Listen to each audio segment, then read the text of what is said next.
Bon là on avait mis un bout de tôle juste pour que les chats évitent de venir se réchauffer les coussinets. Puis on va pouvoir continuer notre affaire. On va pouvoir procéder à la confection d'un petit lit en béton pour pouvoir poser une réhausse à hauteur de sol comme on a fait de l'autre côté là-bas. Et puis continuer notre bon déroulement de suivi de tuyaux en remontant par le haut dans le trou qu'on avait effectué un peu précédemment.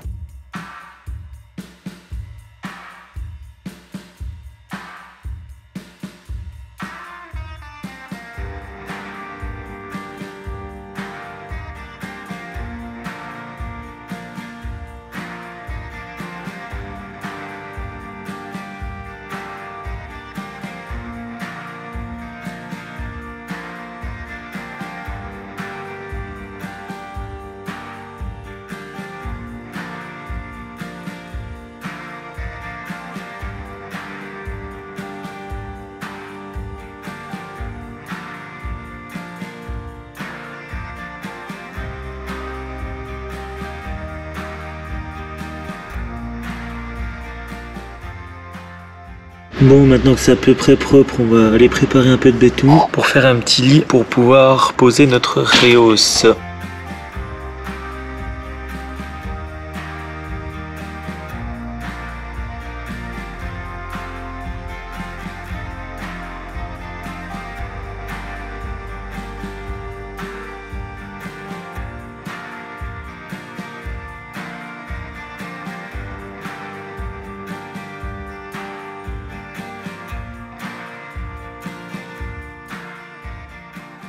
Bon, notre réhausse est posée là, donc on va juste mettre 2 bouts de planchette à l'intérieur pour coffrer de l'intérieur. Et puis on va remettre du béton ici pour que le tuyau il soit noyé, que ça fasse l'étanchéité là au niveau de notre rond. Et puis fixer également notre réhausse, donc un peu sur les côtés pour plus que ça bouge. Et après on pourra passer à la suite de la niche.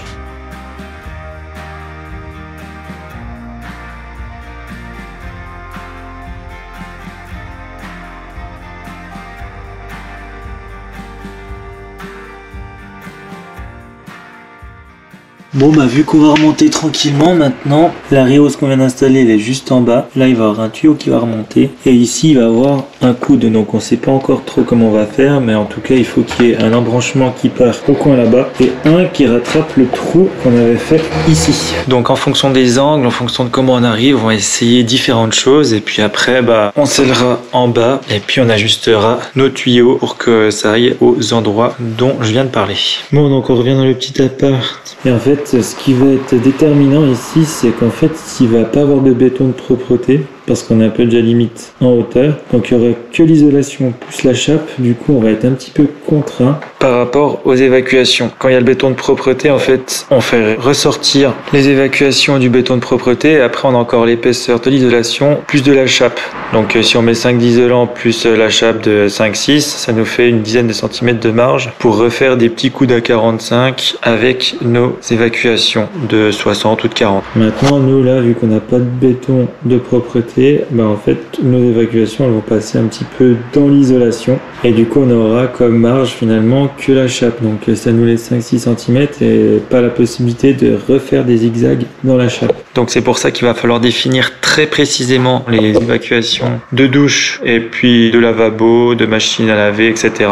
pour définir les endroits où on va mettre des T ou des Y, donc nos coudes, sur nos évacs principales pour venir dans l'espace salle de bain et l'espace toilette. Il nous donne beaucoup de fil à retordre dès le début de l'aménagement intérieur, ce petit appartement.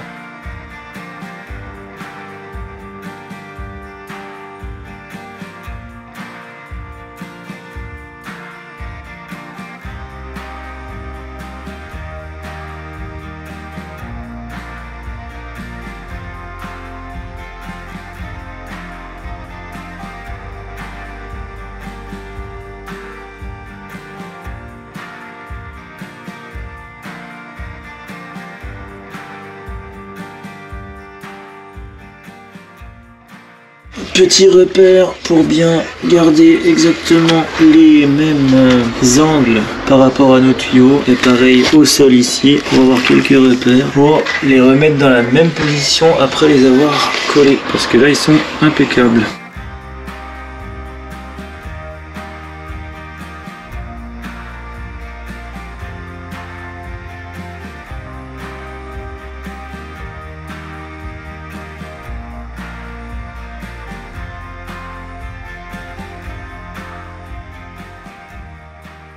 Beau travail effectué par le chef, une belle jonction, un beau petit canal effectué entre nos deux tuyaux de 125 pour aider les eaux usées à accéder au second. Et là du coup notre regard ça va être pour voir, pour détecter les problèmes s'il y en a dans le temps.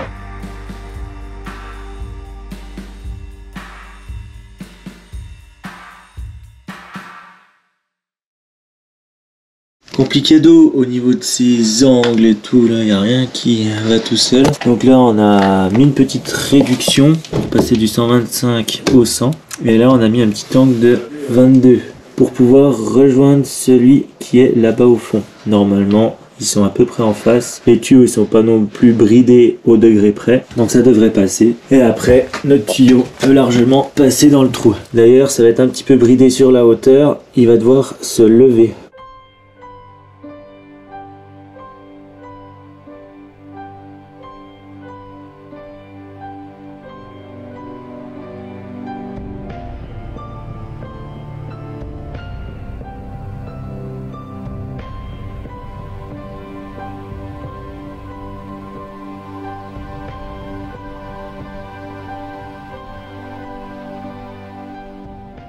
Bon, on va tracer nos petits repères sur chaque tuyau, un trait là pour les aligner après les avoir enlevés et puis mis la colle. De l'autre côté également. Et puis après on a des choses à rajouter, donc on va laisser en attente. Parce qu'on n'a pas encore tout le matos nécessaire et il faut aller refaire un petit voyage juste après.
Donc là avec notre beau laser, on s'est tracé des repères, quand même plus facile qu'avec la règle et le niveau. Donc là on s'est placé approximativement parallèle au mur ici. Donc je dis approximativement parce que dans l'ancien de toute façon c'est des murs qui sont pas vraiment hyper droits. Et après on a pris des repères par rapport à la perpendiculaire. On sait que notre marche elle viendra à peu près au caillou là. Donc par rapport au laser on a 22,5 qu'on a reporté de la lumière là jusqu'à 22 là-bas. Et ça nous a donné notre cloison extérieure du mur qui va arriver perpendiculaire au mur ici. Donc après il n'y a plus qu'à donner les codes. Donc 7 de cloison, 80 d'intérieur pour le chiotte et puis après encore 7 de cloison et à partir de là on peut faire nos évacuations pour le chiotte et la machine à laver. Donc la petite astuce également quand on pose des T, c'est que le T il n'a pas forcément exactement le même angle si on le retourne d'un côté ou de l'autre. Votre fil d'eau il doit toujours aller dans ce sens là. On voit que là il y a le fil conducteur de l'eau,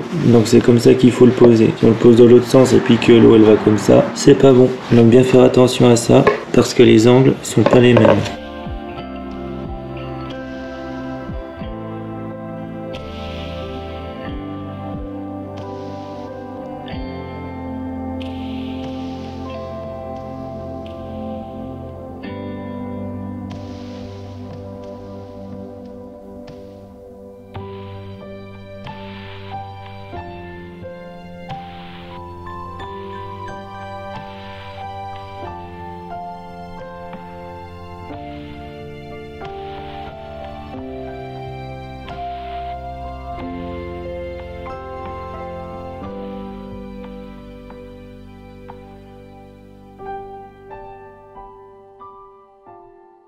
Bon, puis là, pour éviter d'avoir trop de pente ici, puis d'arriver pas à 90 degrés, parce que s'il y a de la pente là, en plus des 90 degrés, on va arriver un petit peu comme ça, et ben on va creuser un petit peu pour avoir la pente que l'on veut.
Bon, du coup, une bonne partie des évacs de fait pour le petit appartement. Donc là, la première sortie, ce sera pour la douche qui va se trouver ici, et puis pour une sortie de clim réversible pour la chambre. Ça, ce sera pour un lavabo. Ici, on sera sur un chiotte. Là, on sera sur machine à laver. Et là, on sera sur des évacuations d'eau sale qui viendront du grand appartement d'au-dessus.